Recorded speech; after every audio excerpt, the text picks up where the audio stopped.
Salam di dalam nama Tuhan kita Yesus Kristus. Bertemu lagi di kesempatan ini. Dimanapun saudara berada, kiranya damai dan sukacita dari Tuhan memenuhi kehidupan saudara semua. Marilah kita berdoa sebelum merenungkan firman Tuhan. Tuhan, Engkau sudah nyatakan anugerah kebaikan-Mu di dalam hidup kami dengan mengizinkan kami sekali lagi menikmati hidup dan hari baru yang Engkau berikan. Kami akan merenungkan firman-Mu, berbicaralah Tuhan, nyatakan isi hati-Mu pada kami. Di dalam nama-Mu, kami berdoa. Amin. Renungan pada hari ini adalah tentang pelaburan masa. Pembacaan Alkitab diambil dari Amsal bab yang keempat, ayat yang pertama sampai dengan ayat yang keenam, tetapi hanya ayat 4 saja yang akan dibaca. Firman Tuhan berkata, "Aku diajari ayahku, katanya kepadaku, biarlah hatimu memegang perkataanku, berpeganglah pada petunjuk-petunjukku, maka engkau akan hidup." Demikianlah firman Tuhan.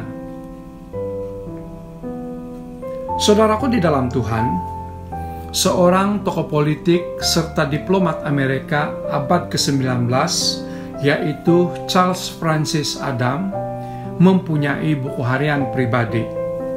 Suatu ketika, di buku itu dia menulis, "Hari ini saya memancing dengan anak lelaki saya.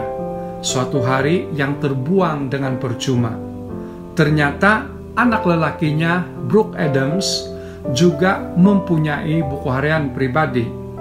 Dan pada hari yang sama, Brooke Adams menulis, 'Pergi memancing dengan Bapak adalah hari yang sangat menggembirakan dalam hidup saya.'"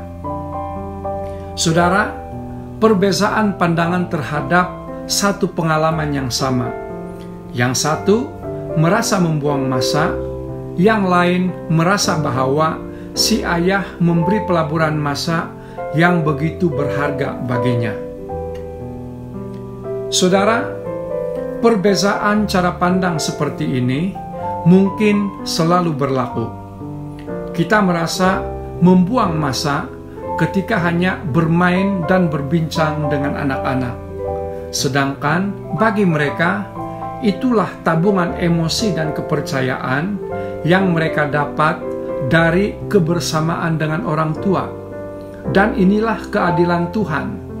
Kasih itu dapat dinyatakan hanya dengan sesuatu yang dapat dilakukan oleh setiap orang tua, yaitu pelaburan masa yang tidak menuntut kita untuk selalu mengeluarkan perbelanjaan atau uang. Anak-anak hanya perlukan kita untuk bersama dengan mereka sejenak, yaitu ada waktu mendengar mereka, ada kesempatan menyentuh mereka dengan kasih, dan mendorong serta memotivasikan mereka sekiranya perlu. Saudaraku di dalam Tuhan, Salomo ialah seorang tokoh Alkitab yang tercatat karena kebijaksanaan, kemasyuran, dan kejayaannya. Namun, siapakah pribadi ini di sebalik keberhasilannya itu? Betulkah dia menyebut-nyebut bapaknya yang bertanggung jawab mendidik dan menasihatinya? Pembacaan hari ini membuktikan hal itu. Daud Bapa Salomo selalu meluangkan masanya untuk mengarahkan anak lelakinya itu agar hidup di jalan Tuhan. Dan kita telah melihat hasilnya. Maka, sesibuk manapun kita sebagai orang tua, marilah sentiasa utamakan masa kita untuk bersama dengan anak-anak kita.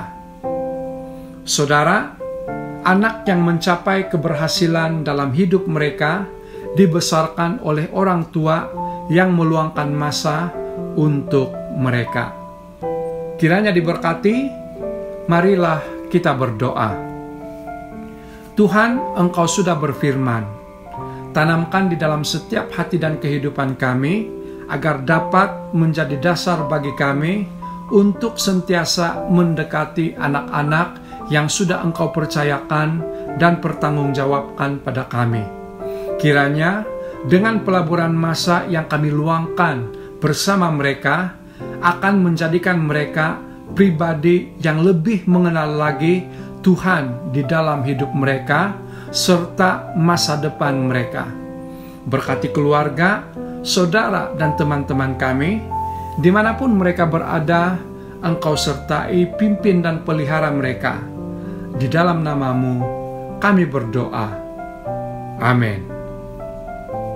Saya percaya Roh Kudus akan terus menolong kita untuk memahami perkongsian pada hari ini. Bertemu lagi di renungan yang berikutnya. Tuhan Yesus memberkati.